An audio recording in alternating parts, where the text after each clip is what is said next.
to this special meeting concerning the city center conditions. This is only an hour meeting, so you guys have cell phones. Could you please turn them off or put them on vibrate? We're just here to do a little discussion about the conditions of the city center. And one thing I do want to say, when I spoke to the mayor at the last, I spoke to Ms. Nichols at the last council meeting, and she said she wanted to have a meeting to get this going. And my meeting, city community development, was the next meeting, so I'm sharing my time so we can get this ball rolling. So thanks, Ms. Nichols, for on to have this meeting. And thanks to the council members that came today, showed up for this event. First on the agenda is the city center's vision. And what I want to do today is just see where we're at, what we want to do, what are people's thoughts of the city center as opposed to keeping it, repairing it, tearing it down and building a new one. Just sort of like a survey on thoughts. And as the audience, if you guys decide to speak, keep it to the agenda. And this is only an hour meeting. So right now we just putting our feet in the water just to see how things are going to go, because we got to start somewhere. So I would like to hear from the council members, like what do you want as far as a city center? Madam Chair, Mr. Watt? in 2017, we have legislation telling us to take down the other half of the building. So that's got to be looked at before we move on. My personal idea about the whole building, it's a shambles. I don't think there's anything left to be saved. And also, if we sold that property, it'd be a lot of money that we could rebuild somewhere else. So what you're saying you would like, or you would consider it being torn down and replaced? Yes, ma'am. Okay. Anybody else have any? Madam Chair. So Ms. Dukestein. there's a couple of things. One is, I guess I wanted to address your question as a whole, but Ms. Dewald said something that I also want to bring forward. So that has come up, that in 2017, multiple times, that the other half of the building legislation was out there that it needed to be torn down. I mean, I've looked. I've had Jennifer look. I've had Mr. Mosby look. Or let me not do that. I've had Ms. Icky look. I've had Mr. Mosby look. Unless Mr. Dieters can show us, that was suggested, not actually motioned and I wished I'd have brought my bag, because I have the documentation. Miss Icky has it. She sent it to me. It's an ordinance that said tear that down. And at that time, the price wasn't millions of dollars. And I think in this case, first of all, if we tackle the building, we have to do the asbestos removal first. That in itself, it's unbelievable. It's a huge deal. It costs so much money, and it takes a while. And then once you get that, then you've got to tear down everything on the inside to get rid of the mold. The roof, there's just so much. By the time, I mean, here we are sitting here talking about this, and we don't have one bid on what it would cost to tear down that building. And that was what I was going to say. I just met with Miss Icky as of Thursday. She did not have that information. So if she does, I would invite her to bring it, because we need it before we can go forward.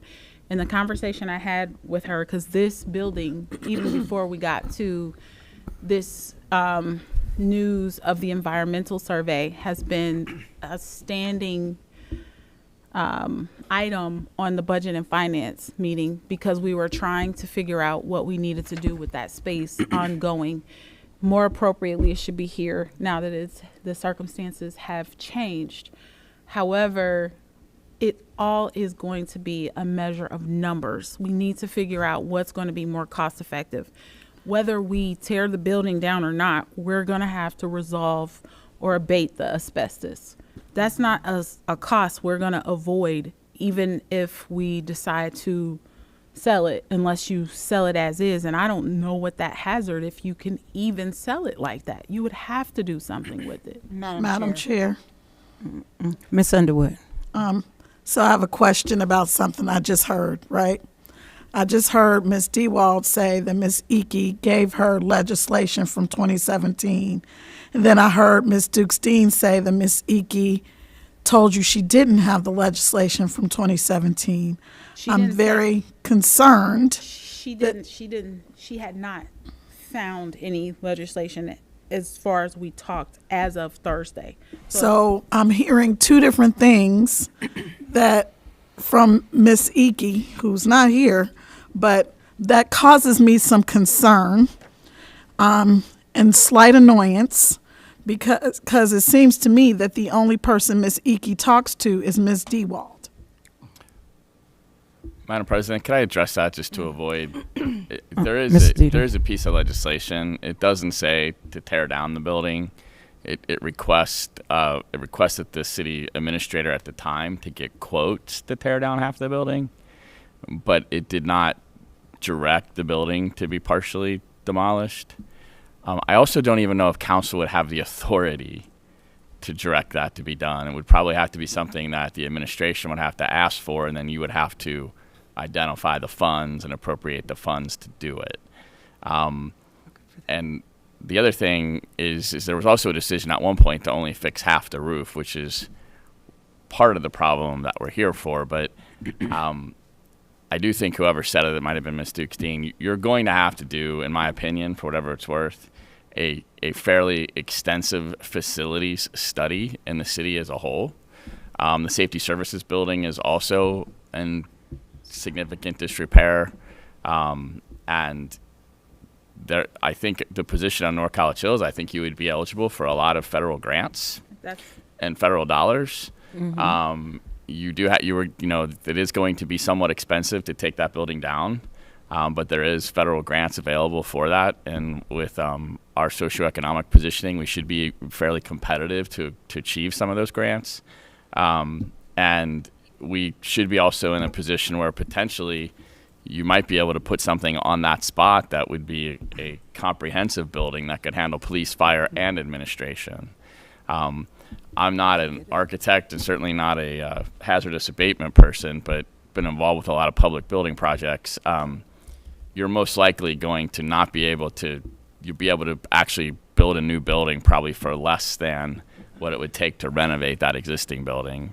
And I don't know if that building as it currently exists really meets our needs anyway. I mean, that's one of the reasons why there was a lot of debate about the initial property swap and whether we were going to fix the building. And so, yeah, I think that, the sooner I think we get our arms wrapped around the idea that that building needs to come down and we need to get a comprehensive look at all of our facilities and see if there's some kind of task force put in place or something. But I think there's a lot of federal money and state money that we would be eligible for if we figured it out. But there is a piece of legislation. I did look at it recently, and it asked for a quote. Madam Chair, to speak to what Mr. Dieter said, that is exactly what, per my meeting with Ms. Icky on that day when we talked about the meeting, she did say that she had been looking into funds. We agreed to kind of endeavor that together. Not something, because I had also began looking before she spoke on it. And so I shared what I had with her. She shared she didn't. We just talked about us together or as a whole, looking into those. Our city meets the qualifications by way of the fact that we have a municipal building that has now run into hazardous danger. There are a lot of grants out there that would not only curve the cost of us abating the asbestos, but it would also help in our rebuild or whatever else we decide. And so I'll come away from that for a bit and then just address what you said, like what is it that you want to do with the building? Right. But I think is a wise decision on the part of council is to look at the costs, look at what is available out there to bring in to kind of help us solve the issue. I also would say to you that you have to look at like the investment portfolio for the city as a whole. We don't want to lose current possessions if we have space to fix them. We're not growing more land. So selling off a portion of land or a parcel of land, we will never be able to recover that. Even if we only got money to demolish it, we would always have that for future purposes of building on it, even in our comprehensive plan that's put out by Urban Fast Forward. There are plans for that space. Ms. Zuckstein, are you referring to you saying saving some building or at the current site at 1500 Galbraith Road is what you're saying? I'm Salvaging some of it or something? I'm saying even if we demolish the building in entirety, Okay. selling that partial The parcel. Okay. parcel of land would not benefit us financially as a whole. Well, we don't know, Madam Chair. Yep, Madam Chair. We Mr. really Watt. don't know that until we get numbers. I think Madam President, I think it would also depend on what the study would demonstrate to be the best cause of action for you. Because if you did build one building that was sort of a comprehensive city center, you would need a pretty good chunk of land to do that on. I don't even know if that space may or may not be sufficient for that. I don't know, depending on what you built. You also may be able to, look at other options. I mean, one of the options I also thought of, and I'm kind of afraid to say it, but just kind of pie in the sky type thing. But, where the existing city building is, we probably should have never sold the building that the restaurant's in next to it, because that you could have taken all of that down possibly and put a building there. So there's just a lot of unknowns. But I think the first thing is you need to get someone in with the expertise to start looking at the conditions of your buildings to definitively tell you that it's more expensive to renovate them than it is to tear them down, and then what a cost is for a new building, and then to begin the process of looking at securing financing to do it.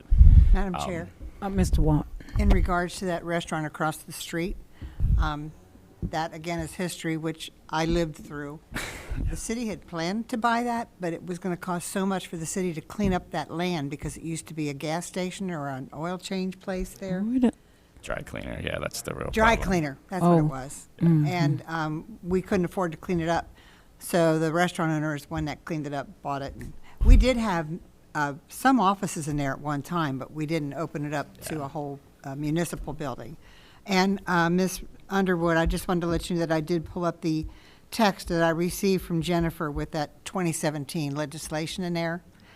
Because thinking about it, I can remember I gave her a copy of that in November or December. And then I couldn't find my copy, and I'm like, I still can't find it. So she sent it to me. So it's in my phone. That's how I got it. So it's quite possible that Miss Dukes Dean spoke with her before all that happened. Madam. Mr. Davis. Okay. All right. I've prepared what I was going to submit for legislation at the next meeting, but I can just read it out as a proposal. Y'all want me to go through it in its entirety or just do Cliff Notes? Cliff Notes. Okay. All right. Whereas the Go ahead. I'm sorry. no, go ahead. That is pertaining to what's on the agenda? Yes, ma'am. Okay. Okay. Yes, I had prepared this in advance of learning of the meeting. Mm-hmm. So whereas the report presented to the mayor in advance of the February 5th meeting explained the pressing needs for updates and remediations to property number 05950040317. That's the auditor name for the city center building and the 5.3 acres surrounding it. Yeah. So whereas both the comprehensive plans of 2008 and the forthcoming comprehensive plan of 2024 call for an extensive update to the city's recreation infrastructure. So the city North College Hill clearly qualifies for services via the Port of Cincinnati. And Port of Cincinnati services include lease financings, sales tax exemption on building materials used in a Port Authority owned building, debt limitation advantages to the lessee user, and also the program is called GC PACE. It's a program where we as a building owner would be able to finance energy efficiency and renewable energy building improvements by placing a special assessment on the property, and also 501c3 tax exempt bonds. Contacting and dealing with the Port Authority, I've requested Mr. Greg Hahn of the Port Authority to meet with our administrator or be present at the next meeting, and I'd like for us to pursue the demolition, renovation, and or construction, whichever we choose to go through. But on that plot of land, I'd like a new city center complex with the following characteristics: obviously, a council chamber, offices for all necessary city departments. Including senior outreach, police, fire, school board, an auditorium and meeting event space, classrooms and additional offices, a community center building with a commercial kitchen and cafeteria, commercial ready space, and finally, either a 5/2 or 6/2 residential component. So 5/2. That's a construction term where you have your bottom two floors are made of concrete, and the top either 5 or top 6 floors are made of drywall. And building that 5 or 6 story building, that would yield at least 120 apartments. So 120 apartments on that land. Now this turns the city center and civic center into revenue generating land, where tenants are paying rent, and whether they're paying it to the city or to the port, we're able to use that to pay down whatever we'd be borrowing from the port. So, Okay. and Chair. I'm sorry. I thought you were Ms. finished. no, go ahead. Go ahead. I'm sorry. Ms. So- Zorb, I get real concerned when I hear that the city's going to be a landlord. I don't know that we're legally allowed to, Mr. Dieters? Are we allowed to be a landlord? Well, yes, but I guess I just kind of feel like you're getting the cart like way miles ahead of the horse. So, So, because you don't even know what Yes. you can do or can't do yet until you get experts in.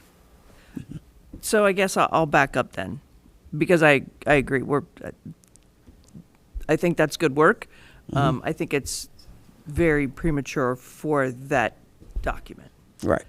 because we're nowhere near that decision. Okay.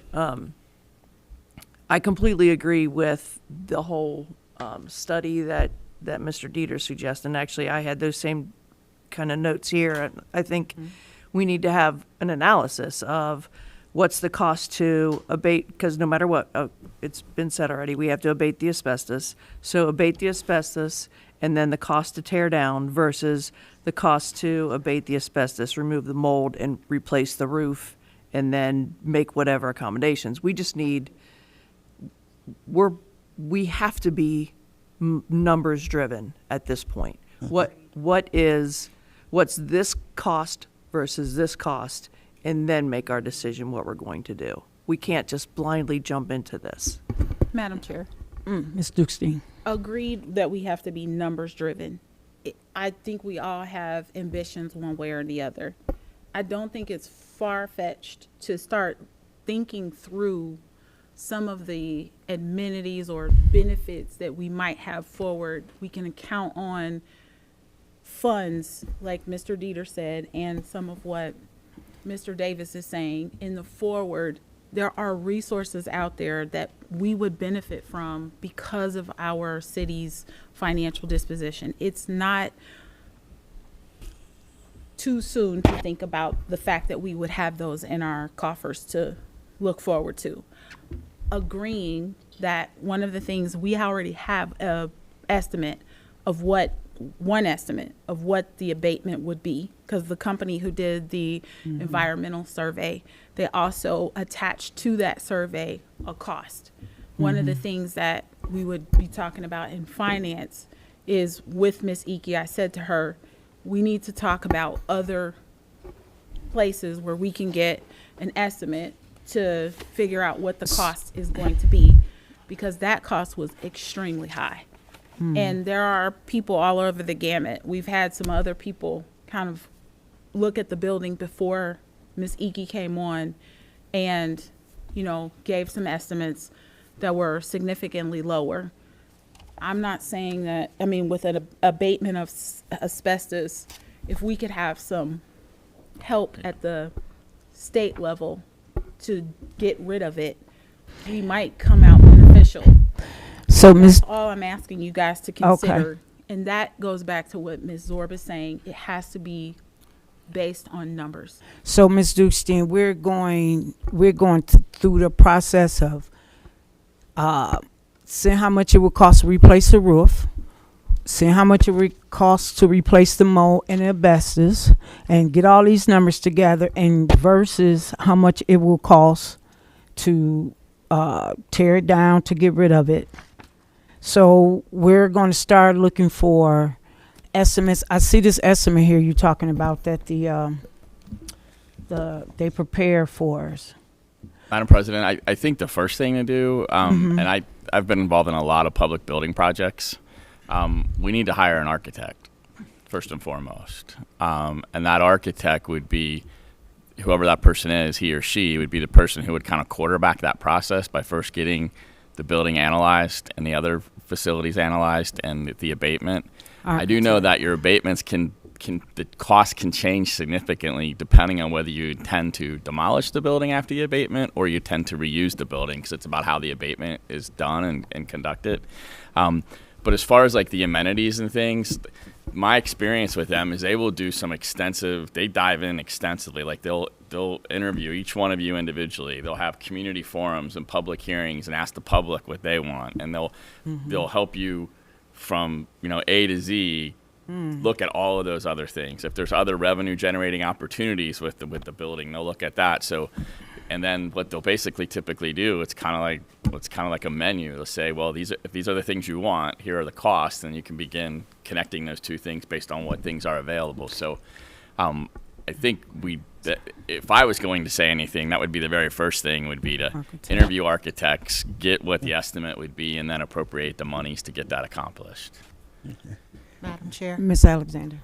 So, Mr. Dieters, I just wanted to clarify, it sounds like you're coming from a stance of not only looking at our city center, but looking at the other buildings. Like if you're looking at one, let's look at the whole thing and see what we can do all in one. Don't know the answer to that. Yes. Yeah, but it might be, if you're going to do it, it may be cheaper at that point to do it all together, or it may not be, right? Okay. The only thing that I can really build, I know how to work on cars, and I know that there's certain things you do, like if you're going to replace the timing belt, you do your water pump too, because you're already there. So that may be where an architect would say, well, this other building's really bad too, and building 2 buildings is $10 million, building 1 building is 8. So you might be like, oh, maybe it makes sense to build 1, right? So, Mr. Dieters, with that being said, we have to pack our patience. This is not going to be overnight. It's probably going to be a 2 to 4 year process. Yes, this will not be overnight. So we all have to pack our patience and stay involved. And Madam Chair, Ms. Zorb, I'm sorry, was he first? Mr. Davis. Okay, so in regards to an architect, I've spoken to Mr. Brooks about y'all know Mr. Brooks. I forgot his first name. I apologize. Yes, Mr. Dan Brooks, about recommending an architect, and also I spoke with the point person from the Port of Cincinnati regarding an architect. Oh. and also secondary to follow up on Mr. Dieter's point. What the port said, their recommendation is they'd rather do one large loan as opposed to doing multiple small loans. So as a result, that's what led to the suggestion of doing a giant police, fire, community center, civic center, auditorium, plus the residential component. Because if we're going to ask, let's ask for one gigantic loan, as opposed to repeatedly coming back. That was their suggestion. I love it because I talked to an architect today and he knew Dan Brooks. Right. So I don't know if we talked to the same person, but I love it that we're trying to get some information. Ms. Zorb? Yeah, what we probably should do is put a request for proposals out. And there are architect firms in the area that specialize in public projects, schools, hospitals, buildings, public buildings. And then typically what you would do is it's kind of like interviewing someone for a job. You look through their credentials, kind of get it down to 2 or 3, and then if you get a group of people to do an interview process, they might get it down to 2, and then what I've typically seen is they will come before a board of education or a council or a township trustees, and they just present themselves, and then typically you would pick one that you would desire to begin negotiations with, and then we enter into a contract with them, and that's when they tell you of all the different things they bring besides just designing of the building to the table. They all They typically, like most of those firms, also have a part of their firm that deals with financing. I would imagine that this project would be a pretty comprehensive financing. It's not like you're just going to go get one loan. There might be a combination of federal grants, state grants, loans. You always have the possibility of a bond issue as well. If you have the right kind of project for the public, a bond issue might even be something that could be part of it. A lot of those things usually have matching requirements. So if you get this much money from the federal government, you got to match this much at the local level. It probably is a 2 or 4 year process, but that 2 or 4 years doesn't start until you start, right? Exactly. Exactly. So- Ms. Zorb? So I think the other piece of the puzzle that we haven't really addressed yet is council has already, and the city has already invested, what, $150,000 to get an economic plan. What am I thinking? What's the word of it? The comprehensive plan. Jeez, oh, Pete's. A comprehensive plan. So that, for some reason, I don't know why that hasn't, Madam Mayor, do you know why that, or what's the status of that? These aren't working. They have it in the planning commission right now, and the planning commission is going through it. So I know Had it for quite some time. Do you I know what know. the, they did not discuss it at their last meeting, but I can check to find out when they'll be done. I know the meeting that they were supposed to discuss it again, it got canceled because of illnesses. So they did not have it on at the last meeting, but I will check to see when they're going to be done with it. okay.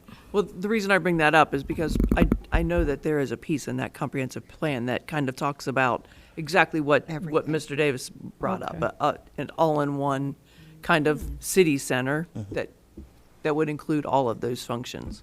And it also referred, Madam Chair, it also Mr. referred Wong. to building homes back there instead of rental property for the city to have to maintain actual homes, and that would generate. How much land did you say there is It's there? 5.3 acres. 5.3 acres. As a point of comparison, that Penrose property that is at the corner of Hamilton and North Bend is 4.39, which is a pretty good sized development. That's 4.31 acres, and we got 5.38 acres over yonder. Okay. Ms. Dukestein? Madam Chair, Oh, we Mr. have to Wong. check with the fire department, police department. I don't know how tall the buildings can be in North College Hill. Do you know that, Mr. Dieter, by chance? Zoning. He's having a meeting back there. Well, I'm quite sure we need zoning and, So we've got so much to Yes. discuss. that's why we have to pack our patience. It's just, it's not going to be overnight. Ms. Dukestein? The only thing that I was going to add to all of those very good comments is that this initially started because the environmental survey that we got in this last environmental survey that we recently have with the asbestos in the air that was airborne, that kind of caused the more serious consequence of leaving the building, was not the first environmental survey that we had to say that the building had some problems, not nearly as severe as the other one, but that was actually done as a result of a grant being sought to deal with all the municipal buildings.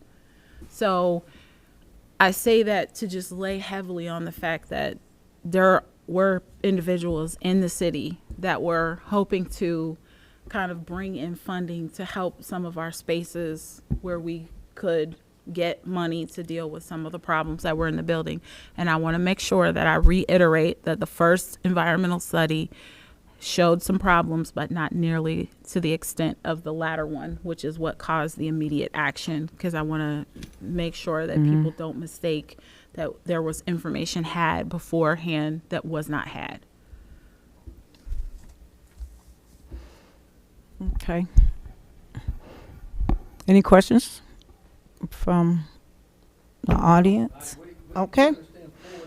Okay. The task at hand, I mean, it is what it is, and that seems like a very simple way to, it's not a dismissive comment, there are some things that it boils down to, it is what it is. We're just gonna have to live within the confines of whatever decision you made, and hopefully surface, somewhere where we can at least have a meeting, once a month or what have you. But I think the most recent, as you said, the most recent survey surfaced like in December. I think that's when the final report came in. Am I correct? Yes. Yeah, okay. That's pretty recent. Ms. Bratworth. Comprehensive plans for years. Years. When Dan was, I'm not kidding you. We redo them every so many years. But Matt- nothing's. Madam Chair, may I respond? Mr. Watt. When, I hate to keep referring to the past, but when Dan Brooks was mayor, we get comprehensive plans like every 5 to 6 years. And he took some of their ideas, because he is a visionary anyway. And remember, we had awnings on all the businesses and all the flowers and all the islands and stuff. That was all a part of that comprehensive plan. And always, money is what stops us from completing everything on there. But they just come up with these great ideas. They go through the city and they comb through it to see what would fit best where. So then, and you're right, nothing's been done with most of them. So this one, we have some great ideas. We have people on council who really want to act on them. So, but it's that comprehensive plan for any year that it's done can be up to a 25-year progress. Start here and just build a little bit. So we hope to see some differences, but now with all of this in front of us, I don't know where that's going to land. It might land on the last page again. So, the planning commission, do they report on Wednesdays? It's the Is this first Wednesday the first of the month Wednesday? at 4:45.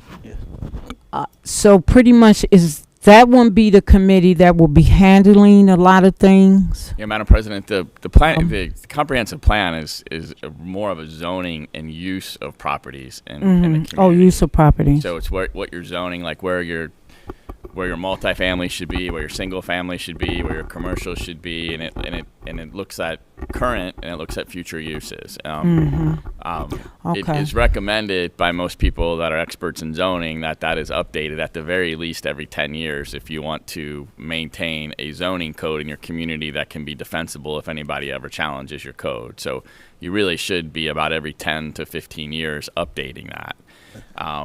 The longer you wait, the more extensive it is, the more expensive it is to update it. That would talk about where a city building might be desired to be located, but that won't do anything. Waiting on that is not necessary to begin the process of putting a task force together of proceeding forward with a building. Right. It just might be where the building might be best suited, right? But I don't want to kick this down the road, keep kicking the can down the road. I want to stay on top of this. Just like we need the architect, we need different things. We need to get these bids and proposals. We need to keep this going. So I was just thinking about a special committee Well, I think I would put a task. My recommendation, council. to keep this. Yeah, I would put a task force together. Exactly. Put 2 people on council on the task force. Obviously, would have the city administrator. I'd be willing to help. I think having some community people would be excellent as part of that It's going too. to take all of us. Right, It's to gonna become a take part all of us. to be a part of that process. And the first thing is let's get on the streets like in the next 2 weeks a request for proposals, Madam because Chair. even that process is going to take 4 or 5 weeks to even Right, secure an right. architect. Right.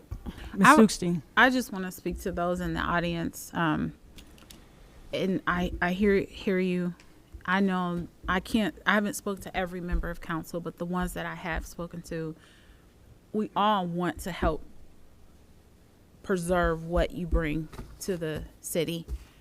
Even the historical piece, maybe even expanding it. I think Mayor touched on in the last meeting that you all were at, saying that she wants to make sure you find a permanent home. I personally have only been in there once, and it was just some darling little things in there. Like the Frisch's menu is one for me, just because my grandparents used to take me to Frisch's all the time. Like, so you can easily grow sentimental to the things that are in there as you attach yourself to things that, you know, you've experienced through life. I don't want to see that grow away. I think it's very, in my opinion, precious for a city to have things like that. The DAV has been such a blessing to us. Almost every event, they are donating, pouring out to us. We don't want to lose space for them either. Many of you may not know that I used to actually work in human resources at DAV. So I have a passion for veterans, lots of veterans in my family, disabled ones as well. So I feel like we all have a heart going forward to find permanent space for those of you that were displaced. But because we were put in an emergent situation, it may have seemed more abrupt than we would have wanted it to be. We weren't even slack, in my opinion, trying to do things with the building. It's just that everyone can clearly say that sit in these seats up here, we have fires that come up that we have to deal with. We've had employment changes within the city that have caused us not to be able to work towards things as aggressively as we wanted.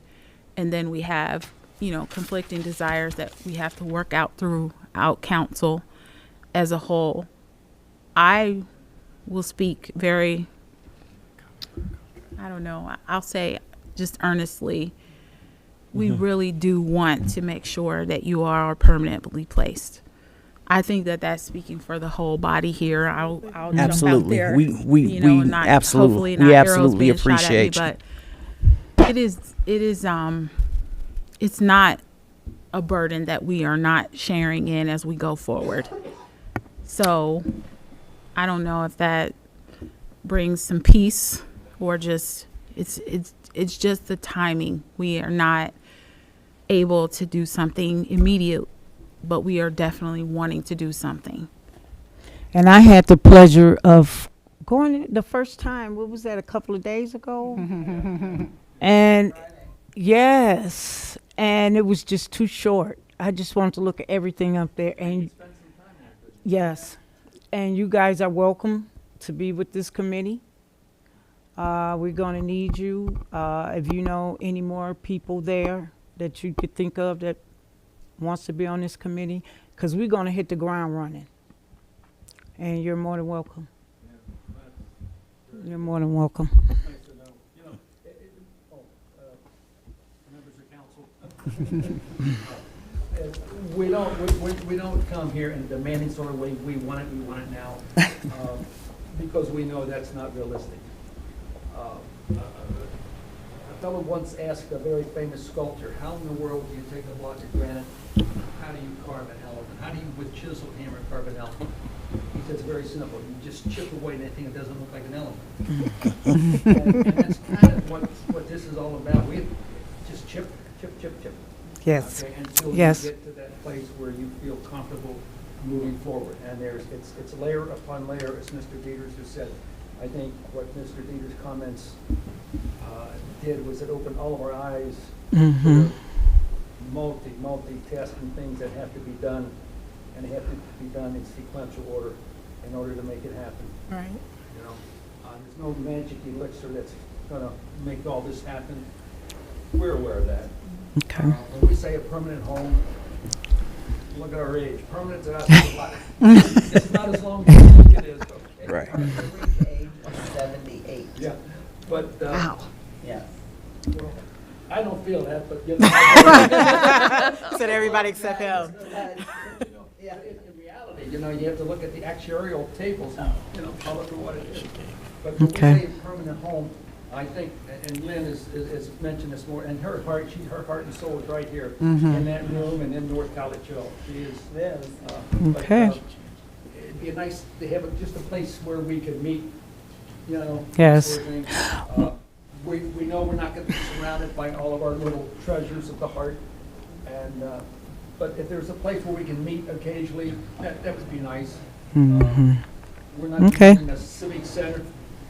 If a civic center, when a civic center arrives on the scene in North College Hill, somewhere from up there, I hope, I'll look down and say, wow, you know what? That is really nice, because where I came from, that old Frisch's, that Everything. my godmother owned that property down there.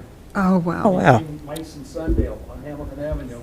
Yeah. And I lived in that old house that's in the corner. I'm repeating myself from the other night, but, you know, we go way back, and the memories are there. And it was a good time to grow up in North College. It was a great wonderful. And so our hearts are here, and so we'll lend ourselves however we're able, as far as, you know, how time will permit, as far as I'm concerned. But thanks for your comments. It's nice to know that, you know, we're allies, you know. Right. And we never, I don't think any of us ever thought for a moment that you didn't care. But like you said, and Ms. Mayor, I think I mentioned to you last time after the meeting, I had a chance to talk to her, and I said, you know, it's all about timing. It's a timing issue. It's time. At the worst possible time. Yeah. But it's time. Yeah, it's time. Thanks for your time. And I'll just say one more thing to that. Yeah. The building has been on the budget and finance agenda for a long time. What we were trying to do in the city's defense, or the council's defense, is we're trying to get us in a financial position to be able to figure out what was next with it. The comprehensive plan from Urban Fast Forward also approached that parcel of land. And so those were conversations that were to come. It's just that this unfolded before our eyes in an emergent situation before we ever really got to that work. But I can tell you that both Mr. Mosby and Ms. Icky have been working towards financial goals to get to the problems. Maybe not as fast as we wanted, but that's where the politics come in. You know, people having different opinions and the way the skin of cat and some of our internal city issues have unfolded. So now we have no choice but to move a little faster. So Let's go. Is it Madam Mr. Chairwoman? Davis? Okay. So let's be clear as we get ready to go. So what should be the next step? What's the next thing? What's the next thing that I can do to help this out? What is the next moves that we should be making? Well, I think the next move is to have a meeting. And that architect. Yes. Okay. So And I have everybody's number. I have Jimmy's, Linda's. I have other people numbers. Okay. And I'm gonna set up a meeting, probably Friday. okay. And also who would write out the RFP for architect or our architectural firm? Is that something we're able to I do, can- or is that something that we have to send out to the city administrator? Well, I have a few contacts that I was gonna try to get, and whoever was gonna spearhead it. But there's a an architect firm that I've worked with quite a bit called Elevar. They're down, you've probably passed their building a lot. They're down on the west side of downtown. Tom Fernandez is the president there. He's the kind of guy I think that would help us do the RFP. I'm sure he would also try to apply for the job as well, but he would help. He would help us with an RFP, provide us ones that he's responded to in the past. I also have quite a few contacts in the construction management, both at Turner and another company called Skanska. Okay. So I could probably identify a few of those two to see if we could get some sample RFPs. We can work smarter, not harder, right? Yeah. So people have already done it. We can do it. So I think that's something I think you could task the administration to get done in the next week or two. And once again, are those calls that we can make, or are those calls that we have to ask the administrator to make? I would probably recommend that you have the administration do it, so it's all in one spot, so people aren't getting multiple calls from different people. But certainly, if you have ideas or you've talked to people, I would recommend you call the city administrator and certainly let her know. So, but I don't mind making a couple of calls tomorrow with just a few of my contacts that I know from the industry and just seeing if any of them are willing to help, and if they are, I'll get Jennifer in touch with them. And she'll get in touch with us ASAP. Yeah. Madam Chair. Ms. Nichols? Mr. Dieters, if you could you give some insight on how or whom? Because I know multiple people may want to be on that task force, especially council. If you could give some insight. I heard you mention two council members. I mean, this is one of those things where I don't necessarily think it's necessarily healthy to start identifying that's this person's role or this person's job. But I mean, technically, if I was council and the mayor, I'd be asking my city administrator to put a task force together. And I would indicate that I'd want a couple council people on it for sure. I would probably want the mayor on it. I probably would ask the law director to be on it, at least in an advisory capacity. I think I would ask some citizens in the community that are stakeholders. I think I might ask some people who are in clergy, priests or pastors or whatever. They might have an interest in being involved with it, churches in the community. I think some of your larger businesses in the community may want to have some interest in having a person on it.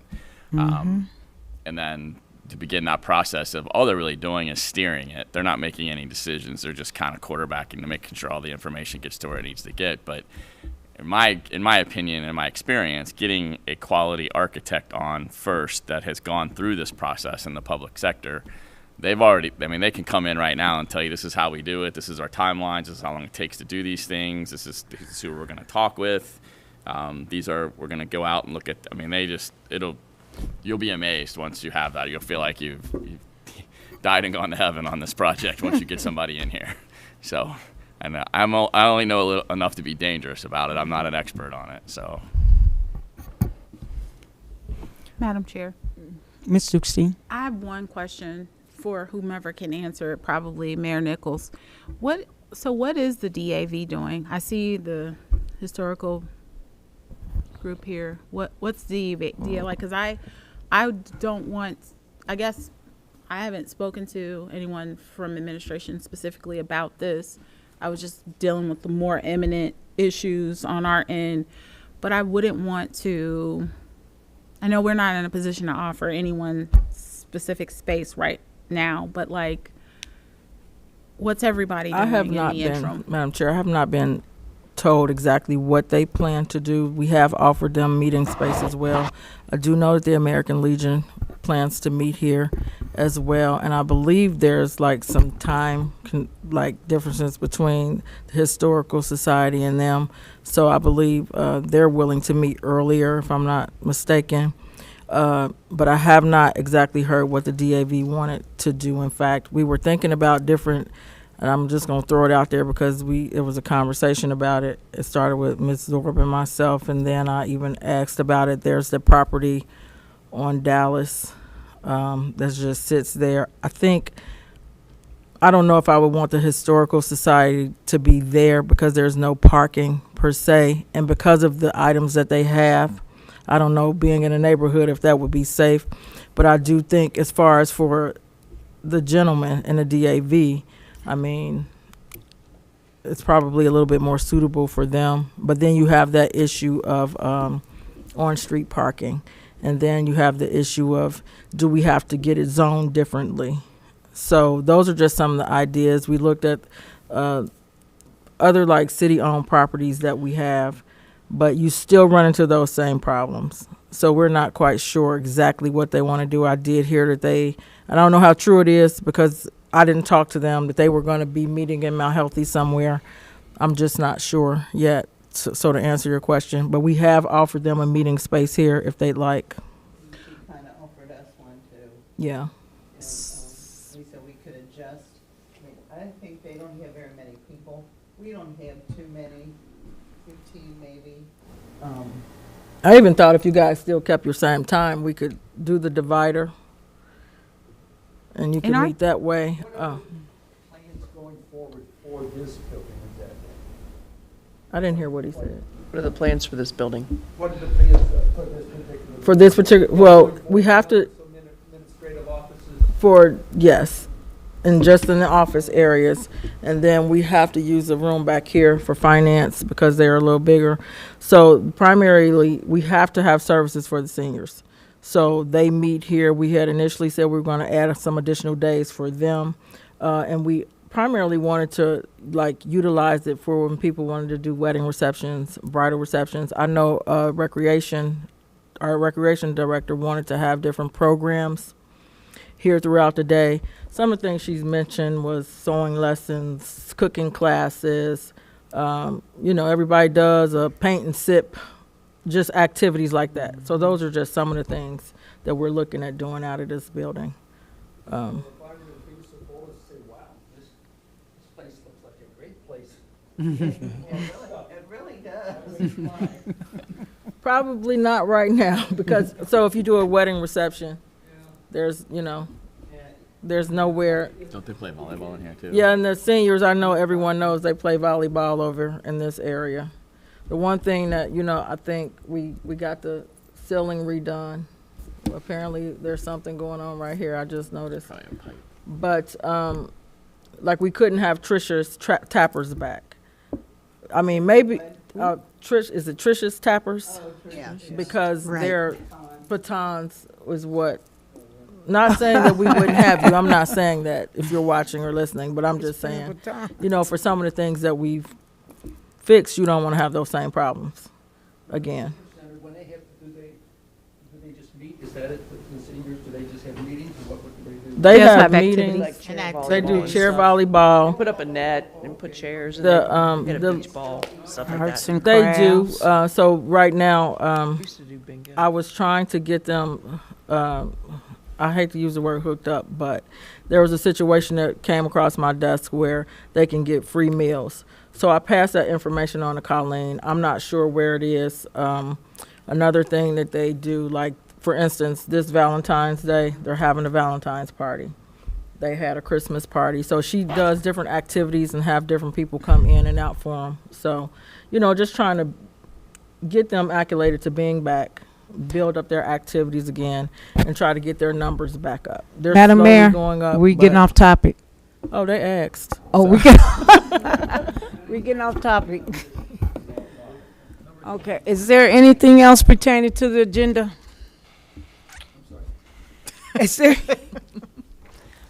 Is there anything else pertaining to the agenda? I have one more question as it relates to Ms. the Dustin. building.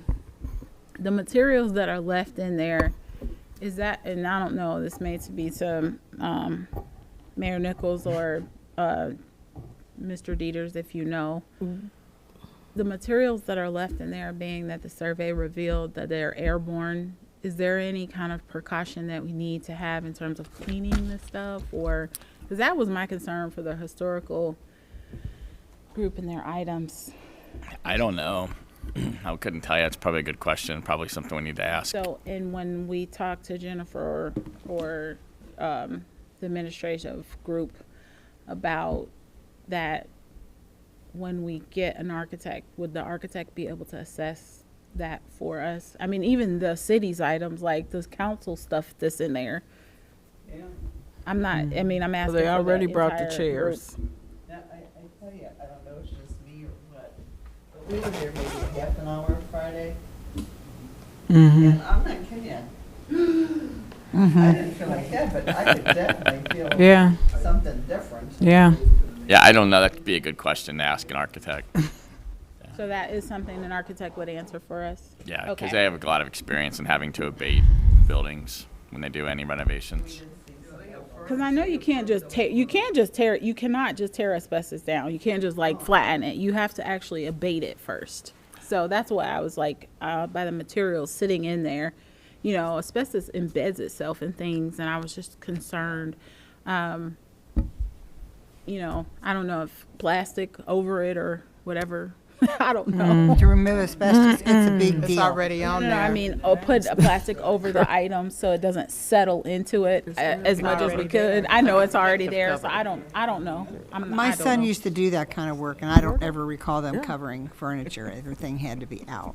That's why I was afraid what's going to happen with your stuff when you, no. I have to I hire also think it has to somebody do with do a like special how long you're cleaning. Yes. exposed to it.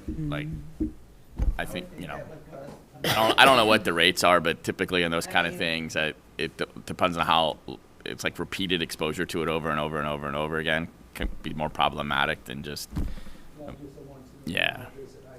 Yeah. No, I mean, I would think if it was really bad, you would notice it as soon as you walked. I really did. Yeah. Friday.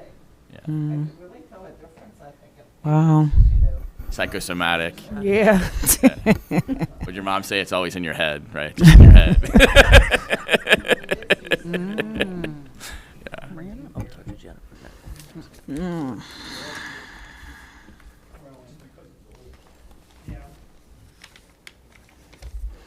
Well, thanks everybody for coming to the special meeting. We're going to endeavor to get this done. We're going to endeavor to get this done ASAP. We're going to get in touch with the administrator to get the ball rolling. So, this meeting is adjourned at 7:28. Thank you, Ms. Brenner. Thank you.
I sent out the agenda super late today, but the first thing on there is executive session. We need to enter into executive session, but before we do that, I would like to ask: are we doing it in here, or are we doing it? Are we turning?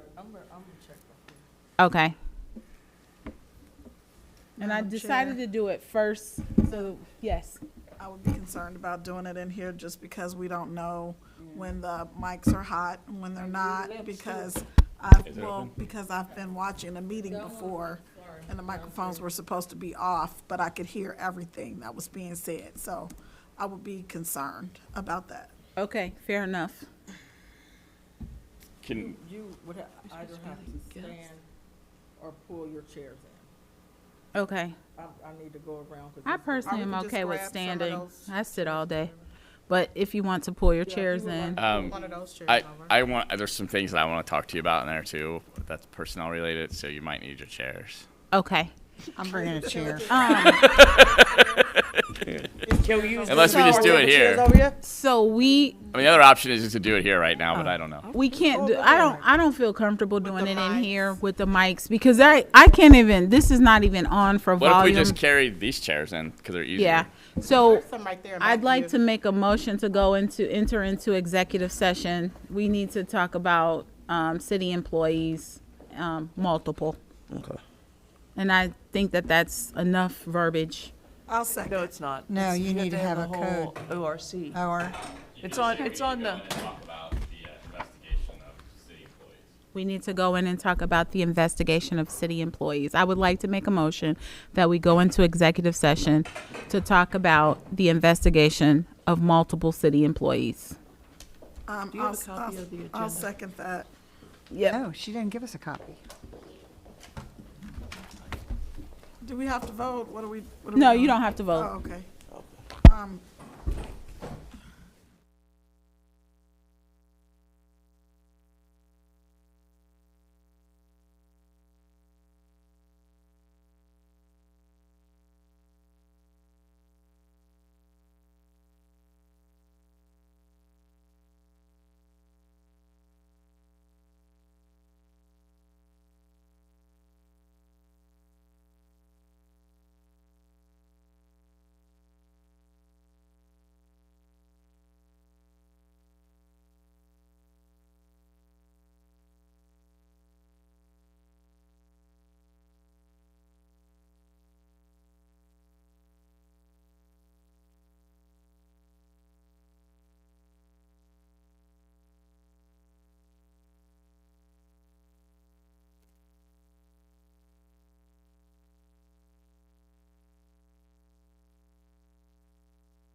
Brian, are we there?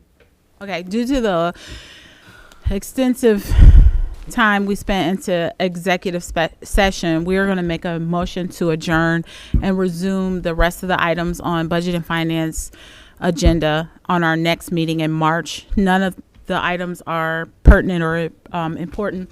There is one thing that I will just say out there. There's a piece of legislation that Mr. Dieters is working on for us that doesn't have to be approved in March, but we'll be able to deal with it. And it is the taxation for minors. There is an Ohio law that was passed that our legislative law needs to align with that. It's cut and dry. We don't have a choice in it. So that's coming. Other than that, nothing is super, urgent. So I would like to make a motion to adjourn. Second. Oh, I'm sorry. I would like to make a motion to exit executive session, right? Right. And then we. Second. Okay, thank you. And then we are officially finished and done at 9:21. Thank you.